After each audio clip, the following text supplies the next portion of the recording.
Hey everybody, it's Aaron here with Robert, and welcome to Get Your Geek On. And this is our review of the first two episodes so far of Moon Knight 3. We did the first episode Oh, yeah, we already. did. This is So this is just the second episode episode 2. review. Somebody's out of it. I was just doing another review a minute ago, so yeah. Right, I gotcha. Episode 2. We're just talking episode 2. Ooh, yeah. And we're gonna go quick. Yes. Maybe light spoilers and stuff, but we're not gonna break it down. Mostly we're just gonna talk a little bit about what we saw and what we liked. Maybe if there's things we didn't like. So I guess why don't you start? What did you think of episode 2? Episode 2 was still on point where we aren't 100% sure if he's just crazy yet or if it really is some type of Egyptian god brainwashing him or if he's just suffering from dissociative identity disorder. I loved it. I thought it was a good episode. It really played on that part of, yeah, you're just crazy. Like the world around you thinks you're crazy, especially the fight scene. We get to see it again and it's like, oh yeah, he's just crazy. But then in his eyes, no, I'm actually doing this. And it's like, okay. And at times you can kind of believe it because stuff is breaking that there's nothing there for, but he still looks crazy. Yeah, I mean, there's evidence kind of both ways. Obviously, if you look at Ethan Hawke's character, he either has the same delusion or is willing to believe this delusion, or he's a complete figment of imagination. But then why does Layla, like, clearly Layla can see him, Yeah. other people, like, so there's something going on here. But yeah, I mean, there's clearly, we've lived these first 2 episodes mainly through the eyes of Stephen Grant, right? Who doesn't understand what's happening. So consequently, we don't understand what's happening. We don't know what's real, what's not real. We don't know what to believe, what not to believe, which I think is definitely an interesting, perspective that the show is giving us. I think as we move into episodes 3 and 4, it looks like Mark Spector has now taken control of the body. Right. So we might have a different perspective in episode 3 as we move forward, and we'll see if that sticks. But it was interesting to see Stephen, kind of have some of his own agency. He, summons the suit, and it's, a different version than the suit Mark Spector summons. He's, in this Mr. Knight suit, which I think is a fairly recent comic thing. It's only been in the last 13, I believe, is when that one came out. I was gonna say about the last 10 years or so. Yeah. So that's fairly new. But yeah, I agree. I mean, so far I'm very much enjoying the show. I think it's been very intriguing in terms of what it's providing us, the perspective it's giving us. The only thing that I'm still lacking is the fight stuff. Is like we still haven't seen him fight anything like other than these like demon creatures where we've actually gotten to see it. We've seen the aftermath of his other fights, but the only fights we've actually seen have been with like this demon creature, and we were seeing like Steven fighting it, and so it wasn't like really good fighting. And then by the time we got to Moon Knight, he just leads it on a chase and gets it impaled, and you're like, okay, like, but we didn't actually see Moon Knight fighting. Yeah, exactly. So I think that's my big thing where I'm just like, I want to see that. And I don't know if they're going to give it to us because, yeah, famously, he's a very brutal fighter and this is Disney Plus. And so are they just going to continue to shy away from that? I don't know.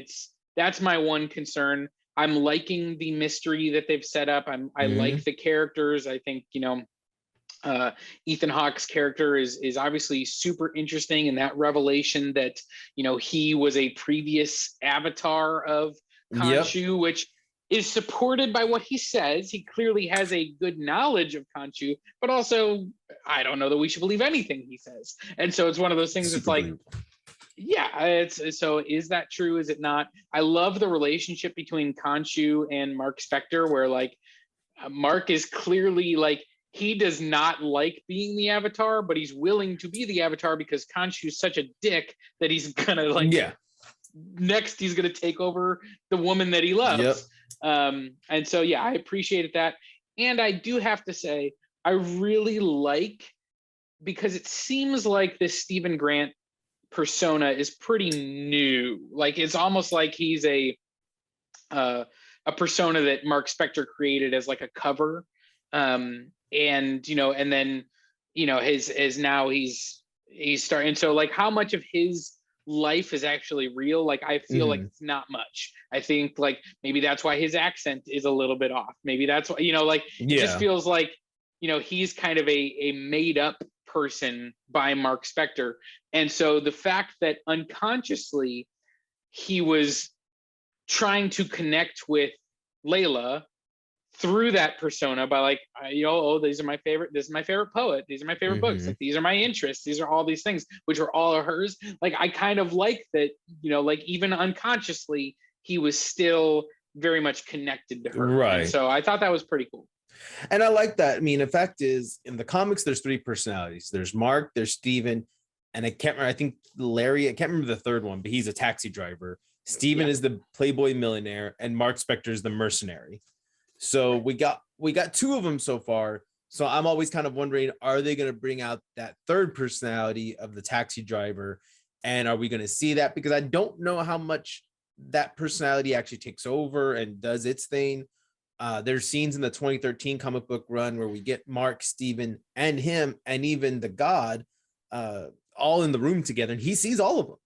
So he's very aware of the other personalities and the God, where in this one, he's not, Steven isn't aware of Mark or isn't aware of what's of Kanju. So it's like, where are we going to play this at? Are we really going to go with, and I like though, that everyone around him thinks he possibly has some type of mental illness. The curator, or HR, I guess, guy tells him like, we work with these doctors. Here you go. I'll make you an appointment. Well, I even Steven thinks that like something, like he's like, I'm going crazy. Like there's something, and like he goes to, the storage facility, and he, comes across basically the, mercenaries, cage of like all these other things. And I love the way he like picks up the gun and is like, like, what is this? So yeah, I mean, and I will say that this is a departure from the comics, because Steven is not, at least at this point, he's not the Playboy millionaire, which a lot of people would say that's the, where you get the Bruce Wayne Batman comparisons, right? Which maybe they're just trying to shy away from that. They don't want, another Playboy millionaire like they had, Tony Stark. It's like, okay, we're going to give you something different, which if you're a big Moon Knight fan might be upsetting. You might be like, this isn't the guy that I want. I want the suave, Playboy millionaire, which we're so far not getting. That doesn't mean that we will never get it with this character. And you can easily turn, but so far not. Yeah, I mean, and let's face it, you could easily turn the taxi driver into that instead. And this was supposed to be maybe the more taxi driver, because I don't remember that role. Maybe this is more of that role, and they kind of flip him. But I honestly, I've never been like this over the top huge Moon Knight fan. I think he's been around since like the 70s, and he really hasn't had a good long run until 2013. And I think even now he just started his new comic series. And it's one of those, I don't mind this more squeamish character. I kind of like that because they're polar opposites. Mark is like, give me the body, I'm gonna freaking murk all these guys, let me go, let's do this. And he's like, no, pacifist, like we shouldn't, I don't want to hurt anybody, we're real squeamish, we're like, oh, like you said, the gun scene was perfect. Which and I love the conversation that he has with Ethan Hawke, where Ethan Hawke's like trying to sell him on this philosophy of like, we take out the bad people before they even do the bad things. It's like Minority Report. And he's like, so you're going to kill children? I draw the line at killing children. Yeah. That's like funny. And it's one of those things where I'm like, yeah, like we're in Endgame where, Rhodey is like, so we find baby Thanos. And you're like, no, we can't do that. And but so I side with Rhodey and I don't side with Ethan Hawke, though. Is that a difference? Gray morals kick in. I mean, at that point, like Thanos has already done the things, and so you like, there's questions here, but I do appreciate that this character of Steven, even though he's not the mercenary, he's still willing to push back. He's Right. still willing to say like, no, this is not right, and I'm not going to just allow you to do this, and all this. Exactly. I love the little like, where your Mark is kind of in the reflection going like, don't you give up Layla, do not give her up, kind of thing. And you can tell like Steven has no intention of doing that. He might accidentally do it, depending on how long that scene had gone out. If Layla hadn't shown up, it's very possible he would have done it, but he wouldn't have done it willingly. Right. And so, like, I like both versions. We haven't gotten much time with Mark, but you can tell just from, again, the way he interacts with Khonshu that, there's a very complex relationship there. And we'll see how that kind of develops. Obviously, it's the age-old trope of the hero pushing away the love interest because I want you to, like, you're better off without me, you're in danger if I'm there. So you kind of have that. Obviously he still clearly has feelings for her, and it seems like she probably still has feelings for him too, but at the end of the day, they're caught in that very, very common trope of these heroes like pushing away the people they love because they're concerned that they're going to get caught in the crossfire. But she seems pretty capable. So she does. Maybe do this with her. And I'm curious because she's commented about his other aliases. So I'm wondering, that's where some people I was reading are upset. They're like, oh, well, this is just another alias possibly. How are they going to touch on the did disorder that he has? How are we going to play all this? I think they're still writing that line really well. I think it's going to be okay. But that line made me think, because later on she gets like, okay, you are Steven. I understand this, and we'll figure out another way. Has she dealt with other personalities of Mark? Because it's one of those, like, she was just like, okay, you're Steven. You are this other guy. You're not Mark Spector. Yeah, and there was like a moment where they were running, like after they had reconnected back at Harrow's place and they're kind of running away and stuff, and she does call out Steven, and that made me like, pause for a second, because I'm like, wow, she really latched on quickly to the fact that even though like she was married to Mark, who looks exactly like this guy, this is not the same guy. So yeah, I thought that was interesting as well. I don't know if that was just like, I'm protecting the Mark Spector identity, but they already had it at that point because they had opened up his passport that said Mark Spector. So they already one know of those everything. things where it's like, I don't know. It did catch me off guard, and so yeah, we'll see where that goes. We'll see where that leads. It seems like she's going to be a pretty big part of this series, and obviously, we've got this ongoing conflict between Khonshu and Amit. And their avatars, Mark and Harrow, I think, is Ethan Hawke's character. So yeah, I'm looking forward to more. Like I said, the action has been lacking for me because I just want to see it more. So hopefully, if we do move forward with kind of more the Mark perspective, we actually do get to see it more. But other than that, I've been enjoying pretty much everything in the series so far. Same. I really enjoy it. I like that now. Third episode is going to be leading into Egypt. That's where we last leave off with him. We still see Mark in control, and we see in the mirror, Steven is in the mirror looking at Mark basically drinking and just sitting on the floor. So I'm excited to see where it's going to go. I think these next two will definitely be about Mark more. And I think the last two is going to kind of be them finally making amends and maybe like flipping between the two. Or who knows, maybe we'll get a third personality coming out with Moon Knight or with the taxi driver, or maybe just something else that they're going to update him to.